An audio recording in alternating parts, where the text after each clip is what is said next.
سارة دكتورة معمل شاطرة جدا من صغرها وهي مغرمة بعلم الكائنات الدقيقة أو الميكروبيولوجي. اتخرجت وحققت حلمها وسافرت أمريكا واشتغلت في أكبر معمل في ماريلاند، اشتغلت في جون هوبكنز.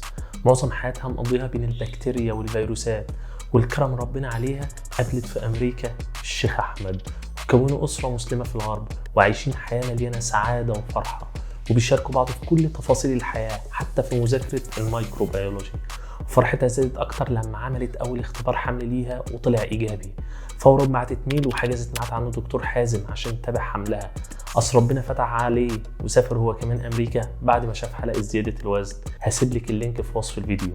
سارة أخدت ميعاد بعد 3 شهور، عدت الشهور وراحت لدكتور حازم، كشف عليها بالسونار وبشرها إنها حامل في توأم، فزادت فرحتها.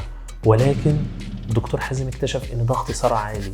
خرجت سارة من عند دكتور حازم وروحت البيت، وهنا بدأت سارة تحس بالقلق على البيبي، ففكرت ترجع تشرب سجاير تاني. سارة كانت مدخنة من 5 سنين، فلجأت ليها يمكن تخفف توترها. وفي اليوم اللي بعده خرجت سارة للشوبينج، كانت في أقل تركيز ليها ومحبطة، وحصل اللي ما كانش متوقع. سارة عملت حادثة والكرم ربنا عربية الإسعاف كانت جنبها، فرحت لها وعملت لها الإسعافات الأولية واتنقلت للمستشفى. فريق الطوارئ استقبلها، كشف عليها لقى نزيف شديد من المهبل. يا ترى ايه المضاعفات اللي حصلت لسارة والبيبي؟ معاكم دكتور أحمد سامي، وهنتكلم في الفيديو ده عن انفصال المشيمة قبل ميعادها، والمعروفة طبيا بالبلاسينتا ابربشن. يعني ايه الاول المشيمة وامتى اقول عليها انفصلت قبل ميعادها؟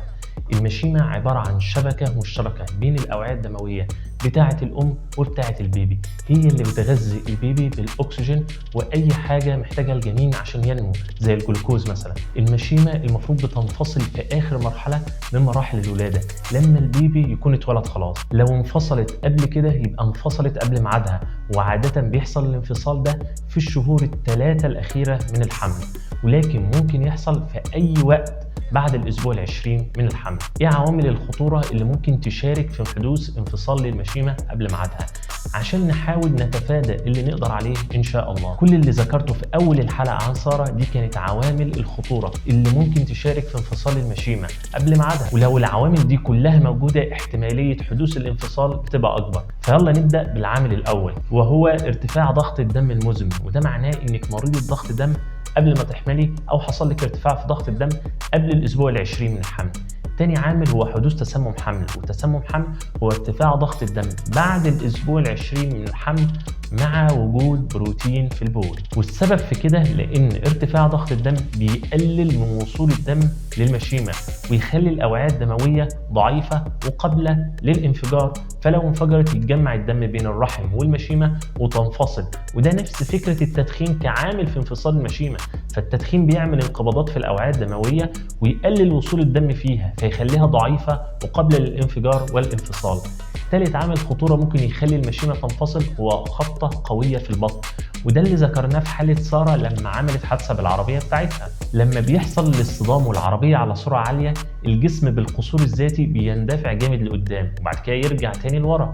ده ممكن يعمل قطع في الأوعية الدموية الكبيرة في الجسم زي الأورطة وممكن المشيمة كمان لو لابسة حزام الأمان. حزام الأمان بيعمل خبطة جامدة على البطن وقت الحادثة، فكل ده يساعد في انفجار المشيمة وانفصالها. رابع عامل بيساعد في انفصال المشيمة هو ان يكون الحمل توأم. لما بيكون الرحم بيحتوي على توأم بيتمدد اكتر ويبقى ضاغط على المشيمة، فساعات الغشاء اللي حوالين التوأم بينفصل قبل ميعاده، وتنزل المية اللي حوالين التوأم بسرعة كبيرة وتفك الضغط على المشيمة، فالمشيمة تنفصل هي كمان قبل ميعادها. بعد ما خلصنا العوامل المساعدة ندخل في الأعراض. في كذا سيناريو الأم ممكن تيجي بيه. الأول ممكن تبقى الأم ما فيهاش أي مشكلة نهائي وكل اللي حصل لها خبطة جامدة على بطنها، أو لا قدر الله حادثة وبعد كده حصل نزيف من المهبل ومعاه وجع شديد في البطن. أو السيناريو الثاني ممكن الأم تبقى مدخنة ومريضة ضغط أو تسمم حمل، أو ما عندهاش حتى أي عامل خطورة يؤدي إلى انفصال المشيمة وجاية الطوارئ بشكوى إن المية نزلت عليها وبعديها حصل لها نزيف شديد من المهبل ومعاه وجع جامد في البطن. السيناريو الأول والتاني أهم شكوتين فيه هو وجع البطن والنزيف، ودول أشهر شكوتين، ده بيبقى في 80% من الحالات.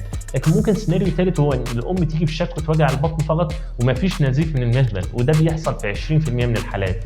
طب ليه ما حصلش نزيف؟ ده لان الدم بيتجمع بين المشيمه والرحم ومش بيتسرب وينزل على عنق الرحم ومنه على المهبل، وده بنسميه الكونسيلد بليدنج. ايه المضاعفات اللي ممكن تحصل بقى؟ في مضاعفات ممكن تحصل للام زي انها تنزف كميه كبيره من الدم وضغطها يوطى، ودي حاله خطيره بنسميها الهيموراجيك شوك.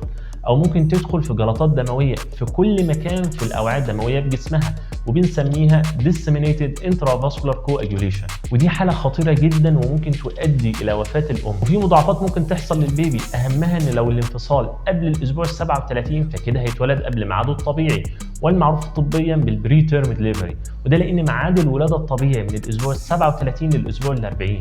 كل ما يكون انفصال المشيمه قريب من الاسبوع ال 37 كل ما يكون احتماليه ان البيبي يكون كويس ويقضي وقت اقل في الحضانه. من المضاعفات اللي ممكن تحصل للبيبي برضو ان ممكن لا قدر الله يموت بسبب شده النزيف وقله الاكسجين اللي رايح له. هنعالج ازاي؟ في اختلافات كتيره في القرارات اللي ممكن ياخدها الدكتور المعالج، لكن في عاملين مهمين جدا هم اللي بيحددوا خطط العلاج. الاول عمر الحمل، هل الام قريبه من الاسبوع ال 37 ولا بعيده قوي عنه؟ تاني عامل هل النزيف شديد ولا لا؟ فلو مثلا النزيف شديد وعمر الحمل قريب من الاسبوع ال 37 هنا القرار هيكون الولاده فورا، وده لان في خطوره على الام والبيبي من النزيف.